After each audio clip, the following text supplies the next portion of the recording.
I really wish I could have been there. It sounds like I gleaned a little bit from that last presentation about some stuff that's going to tie into what I'm talking about here. So hopefully that what I'm saying here is is consistent with what you're hearing throughout this event. But thanks for having me back to talk about funding issues, because at the end of the day, you need money, we need incentives, we need investment to do any of this stuff, right? So all the science and the engineering behind it is interesting, but at the end of the day, it's about money. So I'm going to talk not just about how do you fund things and how do you finance things. That definitely is a topic that I'll talk some about, but also what is the state of funding, and then there's a lot of think about the fact that most of the land in this country is privately held.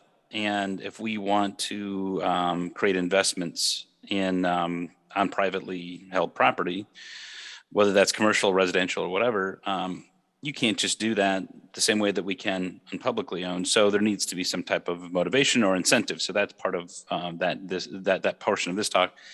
And lastly, on the project delivery side of things, oftentimes we think we need more money, and that's true. But I think what's sometimes or oftentimes left out of that is, what can we do with that money? How can we be more efficient? How can we make that go further? How can we make it more effective? So that's the project deliveries portion of this. So anyway, I got a lot of slides. I might go through some quickly just to, I just want to stay within time, and it's been a long couple of days for you guys. So I don't want to do death by slide. And I also want to leave some time for questions and answers at the end of the day. So again, just real quickly, I don't know if everyone's been part of things since since the very first session yesterday, but I'll give a little bit of introduction about where I'm coming from, the National Municipal Stormwater Alliance, talk about funding, financing, like I said, project delivery. And I also do want to talk about incentives as well as economic valuation. These things can tie together. Okay, so again, I'm not going to give a full spiel I gave yesterday about NMSA, but I just did want to mention I'm the executive director for this organization. And this is a coalition of state level organizations that focus on the MS4 sector, so the municipal separate storm sewer sector. And so you can see about half the country. Again, I'm gonna mention that Arkansas is not part of it yet. Again, we hope to get Oklahoma on board soon, and maybe New Mexico as well as some other states. So we're growing quite a bit. We've only been around for 3 years officially. So started with just about 5 states and have grown to nearly 25, and just a couple of 3.5 years. So we are growing quickly. And if there's anybody who's in any organization who might be a good representative to join our coalition, please let somebody know. Let me know. Would love to join. If there's anybody who wants to be an affiliate member, you can let me know too, and I've got some contact information at the end of this presentation. So anyway, that's enough of the infomercial on my organization. But really, again, we're focused on the stormwater sector. I'm in Washington, D.C., or Northern Virginia area, right outside of Washington, D.C. So I'm taking, and I take, especially in these types of presentations, that take more of a national view on things, and I try to be a broker of information from different parts of the country, so that others can learn from others. The best way to do that is through peer-to-peer engagement, of course, and we're working to try to set more of those opportunities up on our network. But part of what I'm doing is sharing what is going on at the national level, is also what's going on in other parts of the country. So anyway, on the funding and financing side, the first thing we talk about is just funding in general. And the first thing you have to ask yourself is it worth it? Should we be funding stormwater? And I'm talking about from the federal level, right? Should we be providing funds? And the question, so we can look back in time and history and say, what did we do in the past, and was it worth it then? So this graph is showing the distribution of different types of discharges from wastewater treatment facilities or publicly owned treatment works, POTWs. There's about 15,000, 16,000 of those across the country. But you can see from 1940 to 1972, we had a significant number. So the black part of those bar charts there are raw discharges. And then the kind of the dark gray stipple part are discharges that don't meet secondary treatment. requirements. So you can see that there was a significant number of raw discharges prior to 1972. Then we get, and in my last talk, I talked about tipping points. So this is another tipping point. So 1972 happens. Again, that's the Clean Water Act, the establishment of a secondary treatment requirement in the wastewater sector, and all of a sudden we have a significant drop in discharges in 1978 or 1972, where 16% of our discharges were raw discharges, went down to 0.6% by 1978.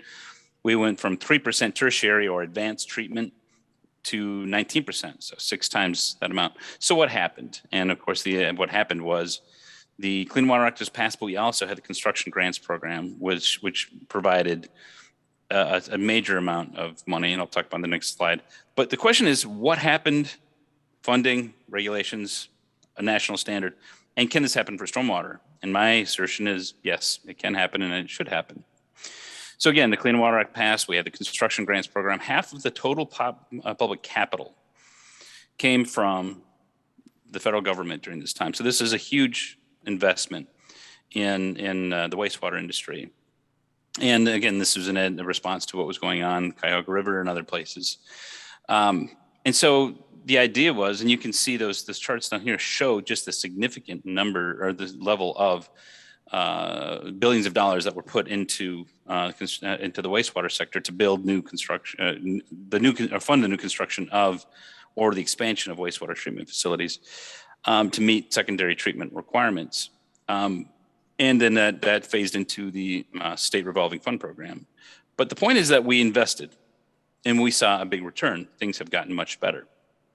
We need to do the same thing in the stormwater sector. So this has happened in the past, and it can happen again, and it should happen again. And it's worth it. That's the bottom line. It's worth it to fund, to provide funding for clean water.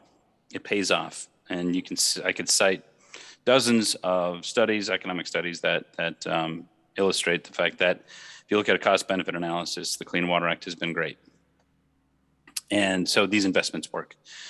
I mentioned yesterday about the national survey of MS4s across the country that's led by the Water Environment Federation, Stormwater Institute, and it's one that we support in my organization.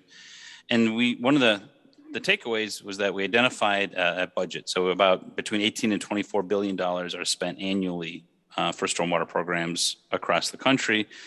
And within that context, about $8.5 billion is the annual funding gap. So if you think about the midpoint between 18 and 24, it's about 21 billion.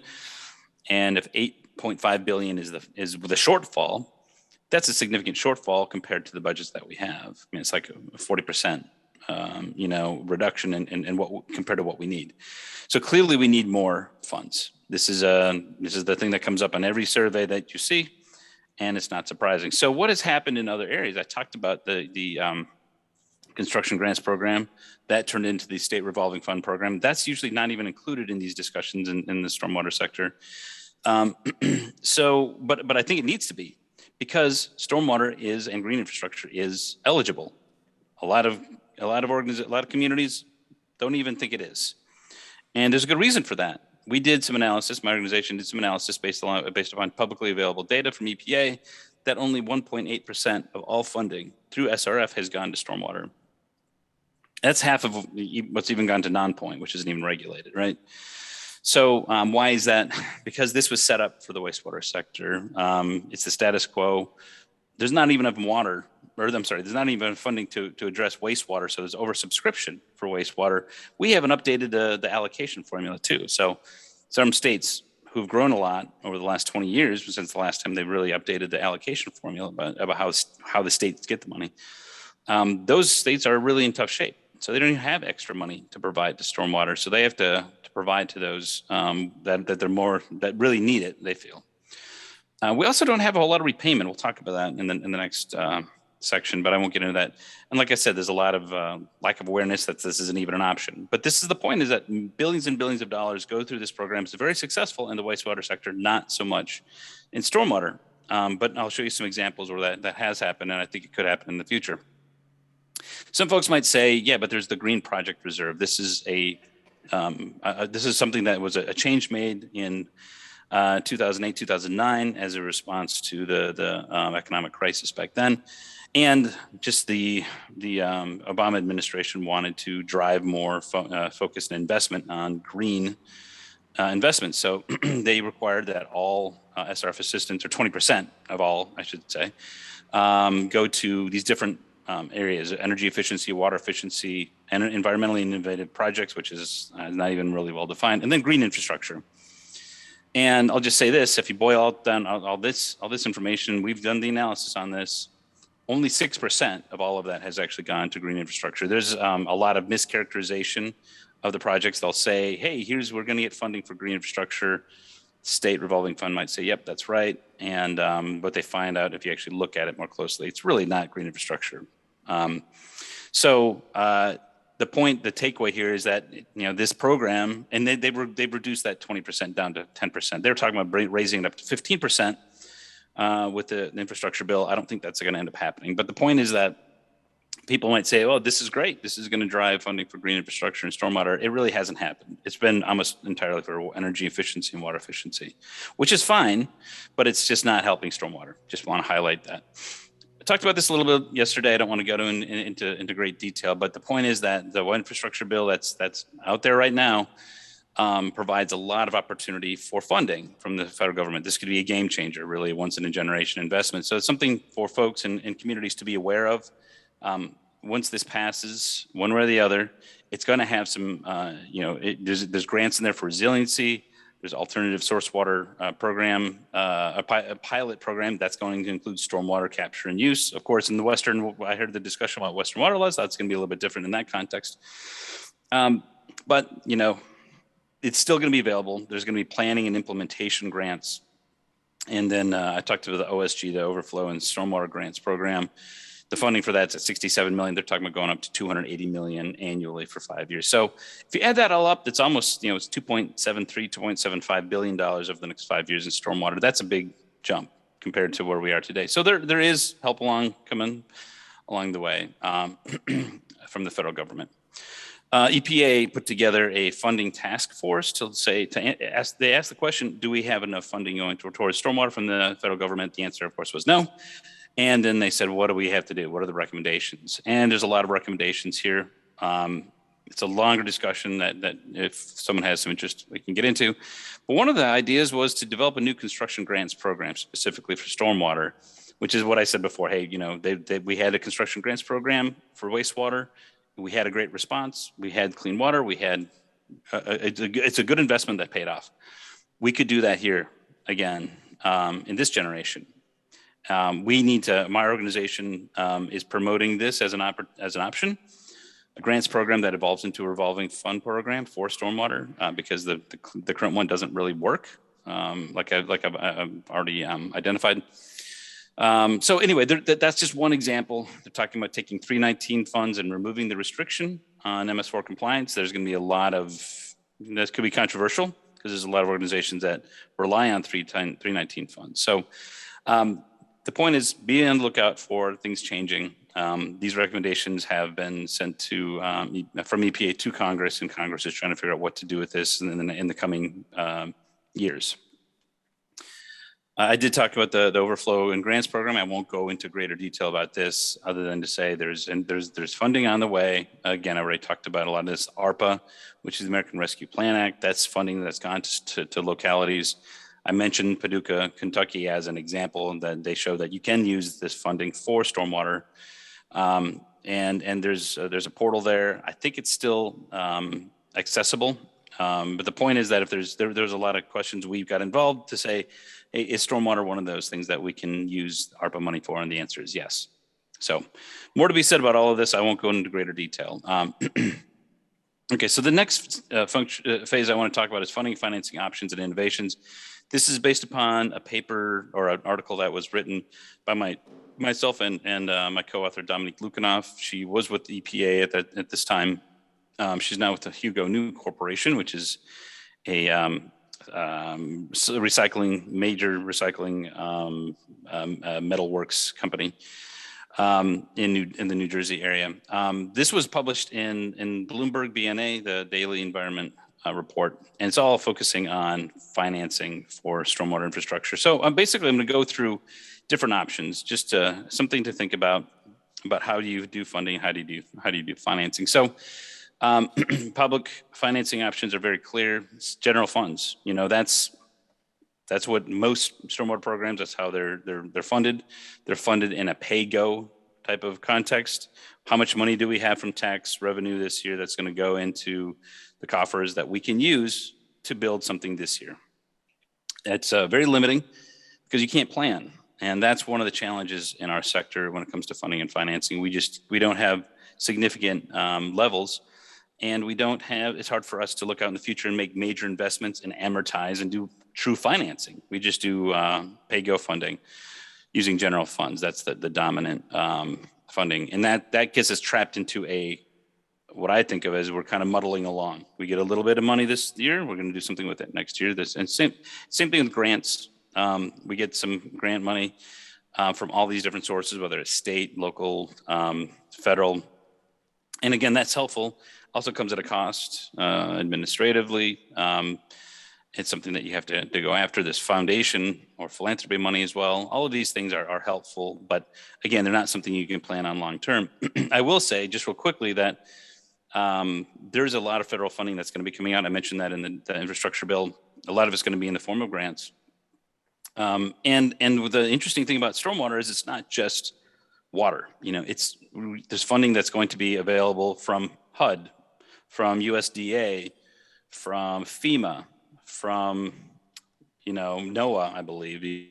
So there's these different, and of course EPA, and other organizations and agencies. There is something that's called the Green Infrastructure Federal Collaborative. You can go, there's a link there. They just had a webinar. They'll have a series of webinars going on that basically talk about how do you get funding from the federal government for green infrastructure. The Economic Development Agency, the EDA. There's several places where you can get funding from the federal government. So while I say it's not the great way to go, there is funding out there. And this is going to be a growing source, I think, in the next, at least, and through this administration, at least. So it's something that I don't want to downplay too much, but it's not something that we can do for long-term planning necessarily. But it's out there, and so it's something to be aware of. A lot more we can go into on that.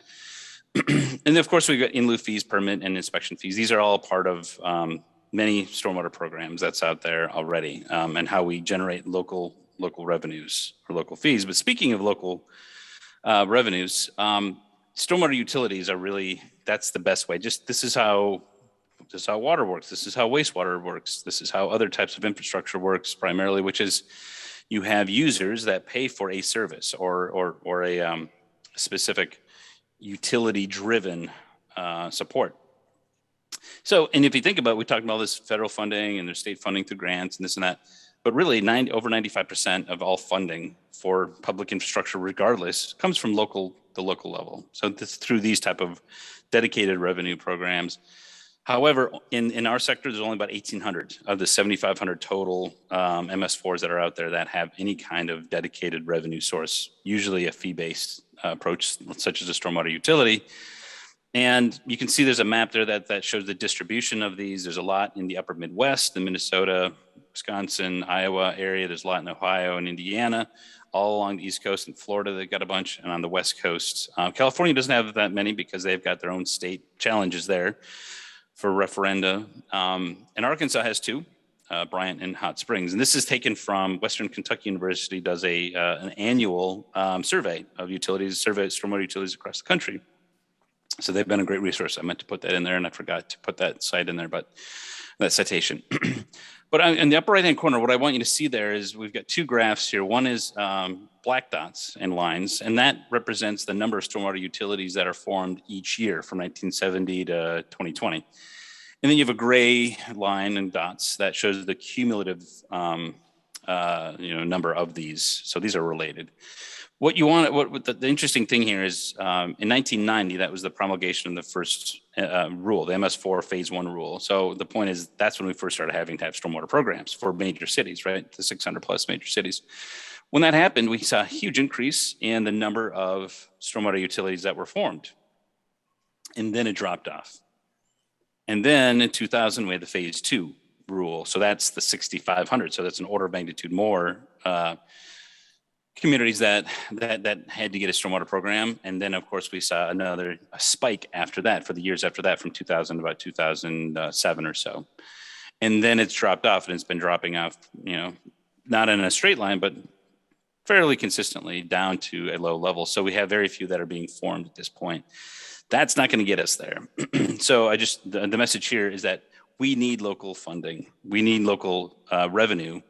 And one of the most important things is that we can't do financing. We can't get loans. We can't make major investments until we get some kind of repayment. It's like trying to go buy a house without having income through a job or whatever.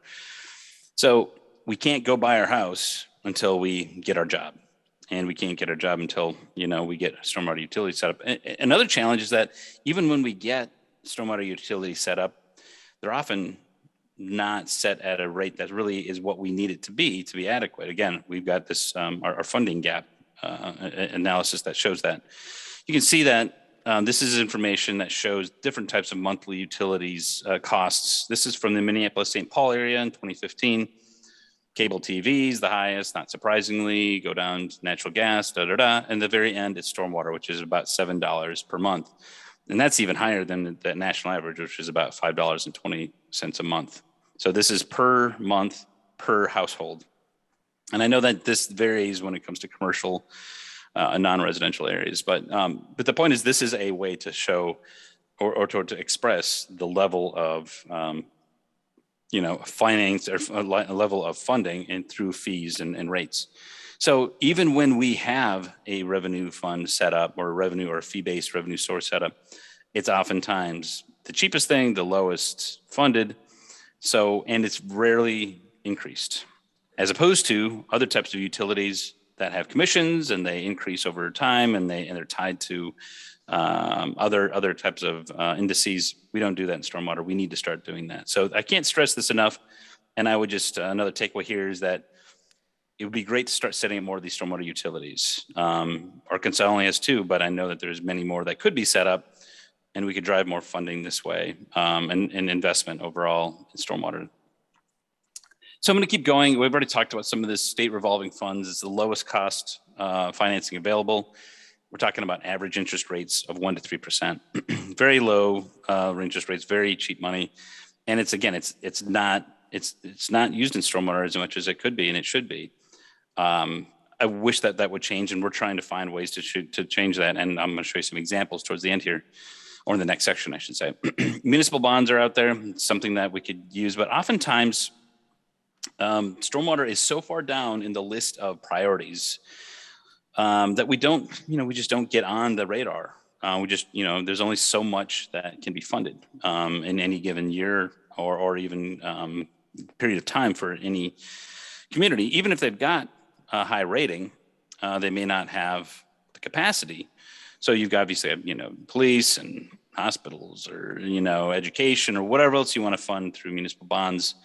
Oftentimes stormwater is left off, and that's a challenge. And often, again, there's no repayment on there. So it's usually general obligation bonds, which is unfortunate, because this is a great way to invest in our infrastructure. And it's something that we should see more of in the stormwater sector. One way to think about these two together, State Revolving Fund, there's a great, I talked about the Environmental Finance Advisory Board. They're the ones who did the report on investments and needs for funding for stormwater. They actually put together a really good paper. I'm talking about how you can utilize the SRF program to fund green infrastructure projects. It's pretty wonky. You got to be a pretty hardcore finance-minded person to get into this. But one of the takeaways is the fact that you can, most municipalities don't have a AAA rating, right? Most are in that middle, that AA status, something like that, or lower. The point is, you could take SRF dollars and you can securitize that, leverage that against some investments, and you can make a AA go up to a AAA. That reduces the financing cost by that. By itself, we're talking by half a point, or half a basis point, or 50 basis points, I should say, half a percentage point. And you can increase the overall potential for investment. There's an estimate here of $6 to $28 billion nationally. this is a major jump in how much we can invest. Again, that means that we can use SRF, and we will use SRF. That's a major challenge in many states and localities. But there's the potential is there. And so we need to realize that potential if we want to start significantly investing in green infrastructure and low impact development, which we can do. We just need to have the willingness and the political will to do so. There's tools out there, is the point. And this is the SRF, what's called SRF insured bonds. I just talked about that. Another thing that's interesting about SRF programs is that they can go to private parties. So this is for P3s as an example, as long as they're serving a public or partnered with a public good or agency that are providing a public good output. So that's another innovation that a lot of folks don't know about. There's also a program called WIFIA, which is the Water Infrastructure Investment Act, WIFIA, that's based upon TIFIA, which is the transportation form of this. Basically, this is just a loan program from the Treasury. Again, you're going to get, it's very cheap money. And this has been set up specifically for water. It's been very successful. They're expanding this program right now, but it's for large investments. There's a small set aside for this, but it's not really taken hold the way that they would hope it would. So there's a lot of resources that's required you have to send in a letter of interest, and you have to go through this process with the federal government. But it does have great promise. We just haven't seen a whole lot of this other than through large investments in CSOs and those type of investments. Our organization is working to try to change this and understand how can we better use WIFIA for small, mid-sized communities, because this is something that could be of great value in investing in the future. But again, this requires that you have a repayment source. We don't have that in most communities for stormwater, unfortunately, at this time. Of course, you can always do private bank loans. This is good for a bridge loan. For instance, if you're doing a P3, and we'll talk about that in a second. And speaking of P3s, that's using equity funding, or financing, which is the most expensive form, right? This is done commonly or more commonly for public-private partnerships in transportation projects, for instance. I bring that up because we're going to talk about that in a second. But this is, these are options that are out there. They're just not often used, and there's good reason for that. And I know that I believe there's somebody from Quantified Ventures that spoke, I think it was yesterday. And they've been one of the forerunners in this socially responsible financing world, looking at things like green bonds or social impact bonds. And I just want to, cover this. This is basically financing to do good things for the environment. And it's also pay for performance, performance-based approaches, which is good. It's a great concept. Some of the details I think you have to look at a little more. Green bonds, for instance, most of this has been used for energy, not water at this point. And there's a cost to become certified as a green certification. So that can add costs to that, it can add costs overall. And we have not seen a pricing advantage for this green bond designation as of yet. It's still an evolving and growing market. It's still something that might make more sense in the future. And as of now, for stormwater, I don't see it being a significant player. It could be in the future. So something to look at and keep your eye on. Social impact bonds, which really aren't traditional bonds, the way that we're talking about the term bond, but it's this pay for success type of approach, which is if you show that you perform a certain way, you can get investors to help support and pay for investments in green infrastructure. This is being used in places like Buffalo or Baltimore, Hampton in Virginia, as an example. These are great. They don't really lower financing costs, but they do provide another opportunity. They tend to be smaller, maybe 5 to 12 to maybe 25 million at the largest. But if we're talking about major investments, I think usually that threshold is 50 million or higher. We're talking about really making significant investments. So, but these are out there. These are evolving, and there's more and more of these happening, which is a good thing to have overall in our sector. So. And just to kind of look at these debt service comparisons about, what are the costs that we're talking about? If we talk about a 30-year, $50 million investment, again, that's what we're seeing is kind of a floor for some of these major investment needs. And I'll show you some examples where this is happening in places as small as 35,000 as a population.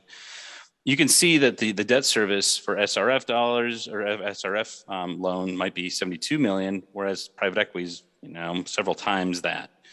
So the point is that depending on how your choices that you make can make those dollars stretch further depending on which financing option you choose.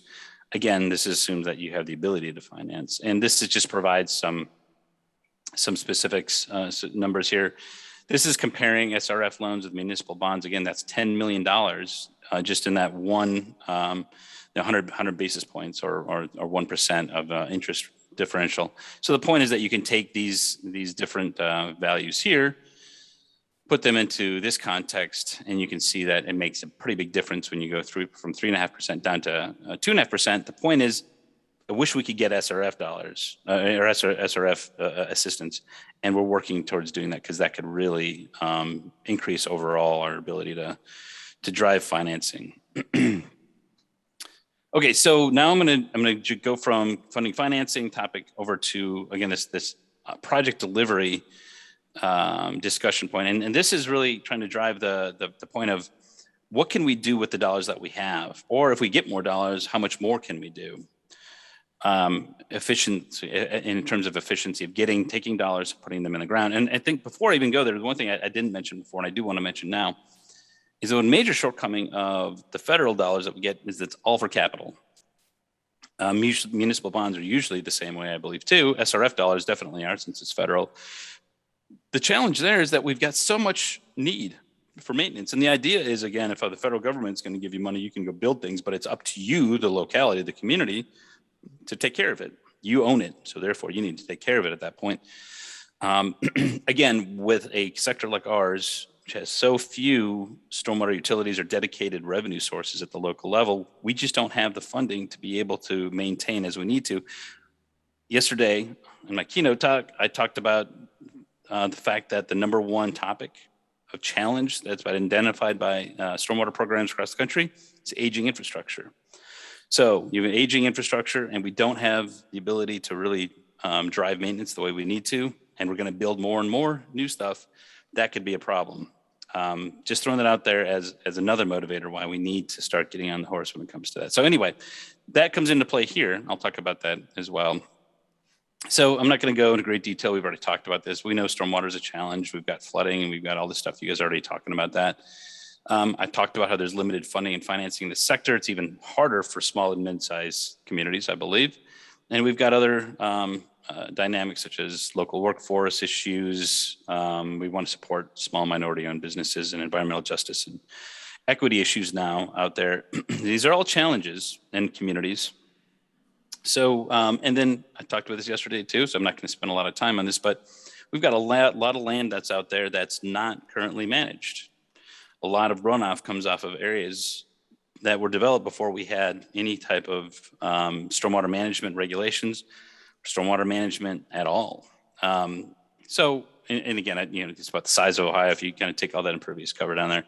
If we want to retrofit, let's do a thought experiment. If we want to retrofit all of the impervious areas that is not currently managed, that would cost about $860 billion if we use the kind of a traditional approach, which is about, I don't know, $300,000 per impervious acre to retrofit these areas. And I bring this up, and you might say, well, why don't I care about that? We only have to do anything associated with new development or maybe redevelopment. That's true. But at some point, we're going to have to address this existing impervious area because we're going to continue to see impacts from these impervious areas until we do something about it. So we're just looking ahead in the future. And this is already being required. California is starting to require it in their permits. Chesapeake Bay has required it for a number of years. And a number of other communities across the country and regions are starting to require retrofitting of existing untreated impervious areas. That's just going to happen, and this is going to evolve over time. And there's good reason for it. It's not just for no reason. So the point is, if we start doing that, it's going to be a huge cost for us. And that's just, obviously we're not going to do all this right now. But the point is, that's the scale. The scale is pretty significant. So one thing to think about is, how can we do this in a better way, cheaper way, faster way, and a more efficient way overall? One way to do that is to consider an alternative project delivery approach. Public-private partnerships is one. And this is one definition from ACEC, Consulting Engineers Council, which is basically, it's a performance-based contract that, the private sector comes together and provides some type of number of services, financing, delivery, and and implementation, as well as potentially O&M and other types of services. But the point here is that the private sector, I mean, it really does play a role all the time. As a consultant, you're private, and you consultants and contractors are private. Having this kind of P3 moniker, I think, throws a lot of folks off, and they get scared of this. Is this something that's scary new? It's not. There's a whole history of how we got here with our traditional approach for how we do design, bid, build. And I understand why, because it's the status quo is design, bid, build. But this is a way that should be considered, and it's being considered in a greater degree. And there's a lot of growth in this area, including stormwater. I'm going to share some information on that. Again, this is information from Federal Highway, because most of our P3s are associated with transportation across the country. So on the far left side, we've got traditional non-PP3. So this is design, bid, build. This is how 99.9% of stormwater infrastructure is implemented, at least from the public's point of view. Then we have this whole spectrum of different types of public-private partnerships in the middle there. And then we have got full privatization. That's not a P3 either. That's just privatization. But I've got the other one that's kind of up in the middle: the design, build, finance, operate, maintain, DBFOM. That's something that's, I think, more common, and that's what I think about as a default P3 or some kind of. There's a lot of different options out there, but that's kind of the standard P3 that I think about. And if you want to, again, P3s are being seen and looked at more so than they have in the past. And I'll just point out some takeaways here. In the upper left-hand corner, this is a graph showing different types of P3 projects that are either in progress or pre-launching, and they're closing. And that red line, or that orange line, shows the average number of P3 projects in the U.S.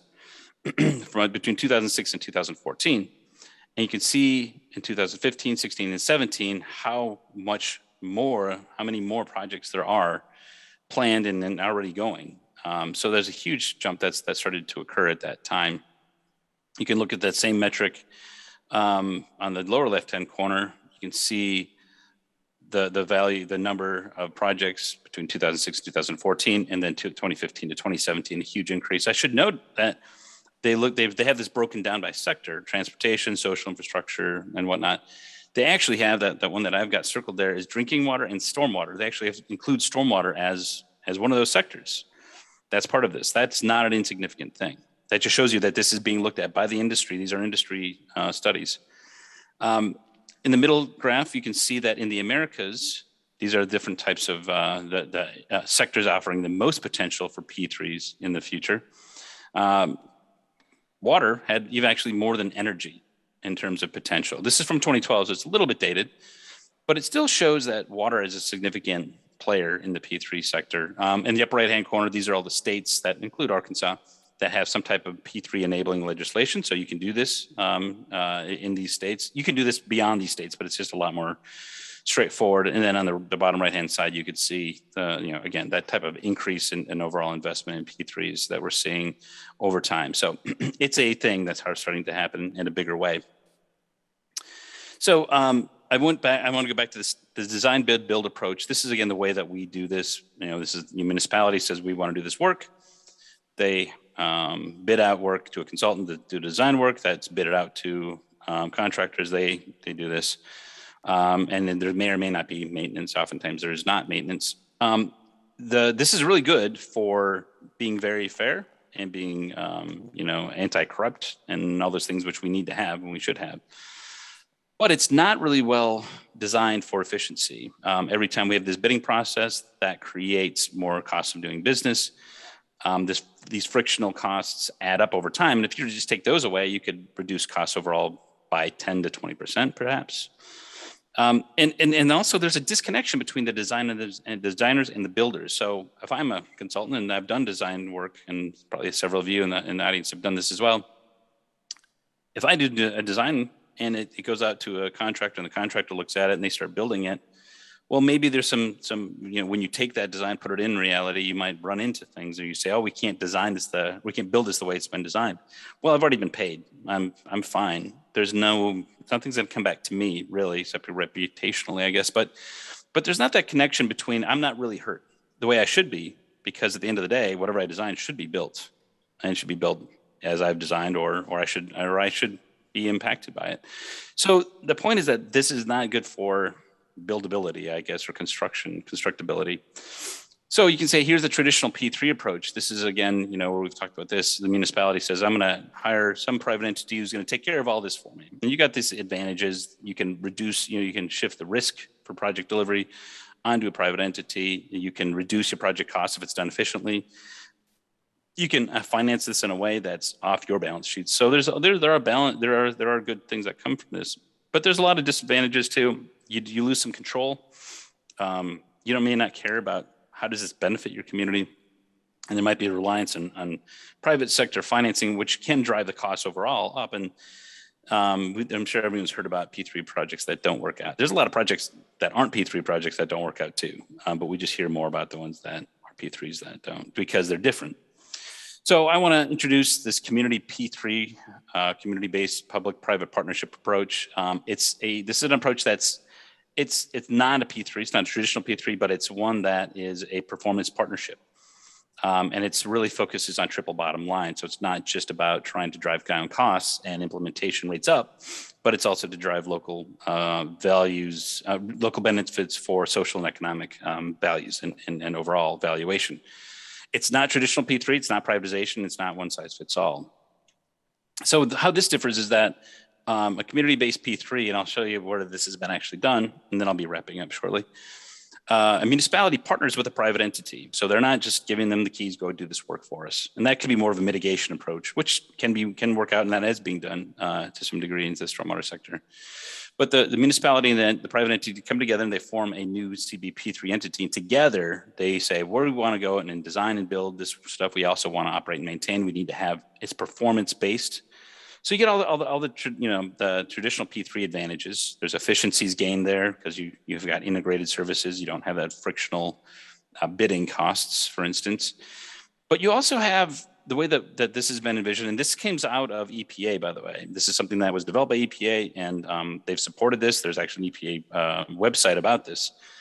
And it was designed so that communities can spend their money more wisely and get more out of their investments overall. And it's called community-based because these programs require that local jobs be generated. Small and minority business-owned firms are utilized at a significant level. Workforce is supported. And the point is that if there's investments made in the community, this is something that should benefit that community. Also, there's more control in this type of framework than there is in other types of frameworks as well. Traditional P3. So there's more to be said on this. There's a couple of examples I did want to highlight. One is in Chester, Pennsylvania, the city of Chester, Pennsylvania, which is a place that is, it's been under management by the Commonwealth of Pennsylvania because it went into default. It's been bankrupt. So, but they're getting $50 million. They're investing $50 million. Some of it's from their SRF program. So this is a way where we found a way to reach this untapped potential of SRF dollars for stormwater. $50 million for a community that is bankrupt and is only about 35,000 folks to address resiliency issues. This is right on the Delaware River in just south of Philadelphia. They want to use this to reduce the flooding from the tidal areas. They want to support local jobs, minority-owned jobs, and really address the blight that's developed in this area. There's a long history here of environmental justice challenges, and they want to rejuvenate and revitalize this community through through green infrastructure through this P3 approach. This has been in place for a couple of years. They've already got upwards of 40 million to 50 million, and they're really driving a significant amount of positivity right now. They're targeting up to 350 impervious acres that are going to be retrofitted. This is going to attract businesses back to this community that have left. They used to be at the peak of 70,000. They've lost half their community population. This is driving them back. This also is something that they had to set up a stormwater utility, or what's called the Stormwater Authority in Pennsylvania. So this has helped to establish that user-based fee locally that's in driving that investment. And more well-known and more mature CBP3s in Prince George's County. I'm in the DC area, so this is right across the river from where I am. This is where low impact development was really born. I talked about this Larry Kaufman, who was the kind of the father, or he would say grandfather potentially of low impact development. Now that he's retired, he can say that. But this is where, he was an innovator on developing low impact development. He's also wanted to be an innovator to say, what can we do to increase the investment in low impact development and green infrastructure?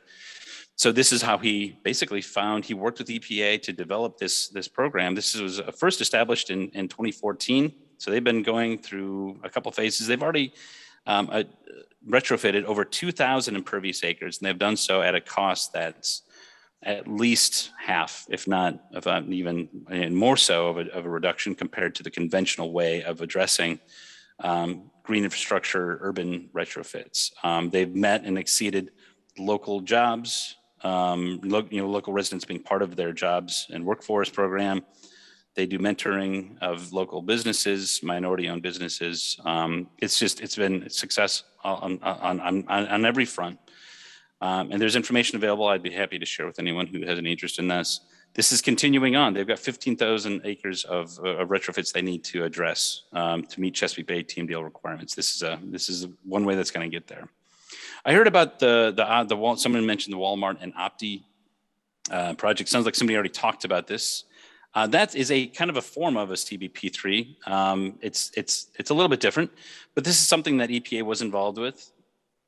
We were involved with as well on this. What was EPA talked about as a high performance smart pond partnership.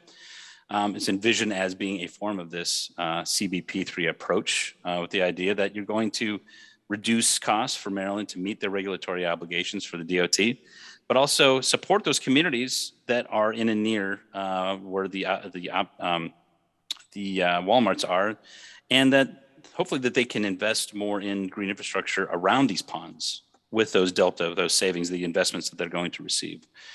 Another option or another example of this is in the city of Cudahy, Wisconsin, where they've got permeable pavements. The city of Cudahy is actually using sensor technology to bank some credits to meet TMDL requirements in the area. They're looking at this as that's a public option. They're looking at taking this and bringing it to private industrial facilities or other commercial facilities where they can generate these on a larger scale through a public-private partnership. So these are all things that are kind of under this heading of working with the private sector in unique ways to address the needs that we have. So I'm running a little bit behind, so I'm going to try to just go through this quickly so I can make sure that I stay within time. And I'm sure you guys have had a long couple of days, so I'm respecting that. I think I talked about this a little bit yesterday. We have to look at what's the selling point for green infrastructure. We have a report based upon an analysis that we just did looking at green infrastructure. If you invest money into green infrastructure, you're going to get, for every dollar you put in, you get $1.55 back. So this is a positive return on investment. You also create jobs as well that's associated with this economic activity that provides this economic output. And this is at par with others in the water sector as well. But there's other ecosystem services. I'm sure there are folks in the room that have an appreciation for all these other things that come about: social interaction, pollination, climate regulation. All of these things are all positive things that are both on just green infrastructure, ecosystem services, but also environmental justice and other social aspects as well. And I'm going to jump ahead a little bit and get to the incentives part of the discussion, which is this is based on a report that I worked on with the Willamette Partnership out in the Portland, Oregon area, talking about how to use the market in the stormwater context. So if you want this report, it's freely available. You can get it at that location. I can send it to you if there's any interest. But again, I heard the term about incentive in the last speaker's presentation. And really, you have to find ways to get incentives built into stormwater programs, because again, a lot of land is on privately held land. You can't just go get it. You have to incentivize. And there's a lot of different ways of doing that. Again, over half of those communities that have a stormwater fee or stormwater utility, over half of them have some type of way to provide a fee reduction. So if you adopt something on your site, you get a fee reduction. There's also places where there's subsidies. I'll talk about the Philadelphia Water Department program. Insurance premium discounts. New Orleans is looking at, if you adopt something green infrastructure on your site, you can actually get a reduction on flood insurance locally, potentially. This is something that they're looking at, and I don't know where they are in this, but that's a type of incentive that is being looked at. And I think, again, in the previous discussion, they talked about incentives to land developers. If you employ something on site, you get some type of relief in development projects, as an example. I want to cite a couple specific examples. Philadelphia Water Department, basically what they're doing is they've got a fee, but they'll say they'll subsidize the investment of green infrastructure on non-residential properties. Residential properties are challenging to get a return on. So basically, they'll give you an up to 80% rebate. So they've got a high fee. I think it's upwards of $8 to $12 per month. It's significant. It's much higher than the average. But they also provide up to 80% reduction if you adopt green infrastructure or low impact development. And they will help to subsidize that up to $100,000 per acre. So private entities are going out there building this. They can build it for cheaper than $100,000 acre. They get paid $100,000 and they keep that delta as profit. They're showing that especially if you can aggregate more and more projects together, this is something that's a good business model, and this has been successful so far. Opti was mentioned before; they're actually a player in this area. Credit trading, offsets, mitigation; these are all part of that kind of market dynamic. These are being done throughout the country, and then some of these combine. Several of these they layer, stack these on top of each other. I'll just mention real quickly here in the Virginia area, there's an allowance to use trading to meet MS4 compliance. The Virginia DOT thought they've envisioned that they could meet their they could meet their application for MS4 compliance by 50% cheaper by basically investing in upstream investments through tree planting, preservation of land, those type of things. Maryland DOT and Maryland overall is looking at this for their MS4s, but they limit this for the nutrient crediting program. And the reason is that if you export too much, then you're still going to have local problems. So there's a limit to what you can do in a trading context. The last example I want to mention is, and I'll wrap up after this, I promise, is something that folks may have heard about, which is a stormwater trading program in the here. I'm outside of Washington D.C. I work with a Washington, D.C., what's called the Green Bank, who is helping to finance this. So that's part of my job is to review this. I also did some graduate work on this program. So I think it's interesting. I think we're going to see more of these, and this has evolved over time. But the idea is that it's called the Stormwater Retention Credit Program, so it's SRC program. And the idea is that they've got a pretty significant retention standard, 1.2 inch retention, which is the 90th percentile storm in that region or in this region. They've got a lot of redevelopment. That's a driver here. The regulatory driver is significant. And so the idea is that as redevelopment occurs in this area, and it's a limited footprint, obviously, that's an opportunity to drive more and more green infrastructure and low impact development within these developments. So the idea is that if I'm a developer, I can maybe go purchase credits rather than put green infrastructure on my site. Well, the idea is that I need to do 50% on site, but I can purchase that other 50%, which is 0.6 inches of retention from some other site. And maybe that site's somewhere else where it's a lot cheaper to do so. So you get market efficiencies this way. So that's really the deal. So one SRC, one stormwater retention credit is 1 gallon runoff for 1 year. So this is something that has to be updated annually. A lot of reasons for that. And how this works is that, so let's take two examples here, which is site A, or scenario A and scenario B. So this is let's say that there's two sites out there that are being developed. In example A or scenario A, you'd have to build on your site green infrastructure, low impact development to retain 1.2 inches on a quarter acre impervious area. Okay. For scenario B, if you build only half of that on site and then go purchase that somewhere else, you end up having two facilities instead of one facility, right? That has both of those have to retain this, let's say 7,700 gallons for that design storm. But if you look at so many storms that aren't up to that 1.2 inch storm, over a year, you end up having an increase of 50%, 57% more retention overall, because you have basically two buckets rather than one bucket. So the point is, if you have more of these around throughout the area, you're going to have more retention overall. So this is a better thing overall for the area, and you're going to have more overall retention. So what we're seeing here, and what we're seeing is a growth here. It started in 2014, more or less, and you can see the growth happen all the way up to 2020. We're starting to see this really increase. The price has been dropping, but they think it's going to come back up to about the $2.20 market area for each SRC. So anyway, so in conclusion, I'm throwing a lot out here, but in conclusion, I want to say funding is lacking across the board. General funds dominate for all forms of funding across the sector. We need more funding. We need more diversification of our funding. We need local revenues. We can't be pay-go anymore. We need to be able to plan, make major investments, amortize just like other sectors do. We're not going to get major investments in stormwater until we get to that point. We do have a lot of public funding and financing options. We just need to start doing it, frankly. But I know that it's going to take some while to get from here to there, but they're available. We just need to take advantage of it. There's alternative project deliveries that are starting to untap this. The community-based public-private partnership is the example I used, and there's all sorts of market-based approaches that are being used. So there's a lot of innovation going on. We just need to dive into it, and we need to have the political will to do something about that and drive that funding. So that's all I have. I went a little bit over the time I was hoping to, but I'm happy to answer any questions folks might have. Thanks, Seth. Any questions for Seth?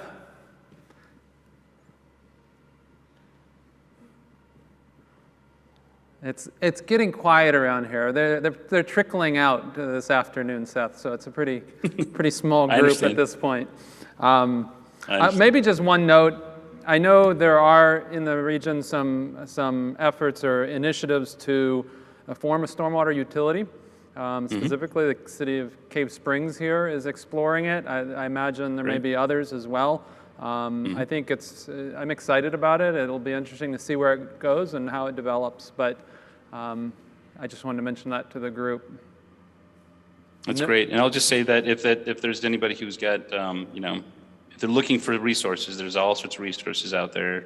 So let me know if there's any need for that. I can pass along resources to folks if they're looking at that. But hopefully we get more and more of communities like that that can step forward and start looking for ways to generate revenues locally.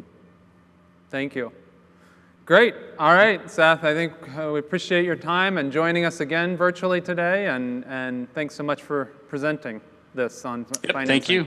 All right. Thanks a lot. I appreciate it.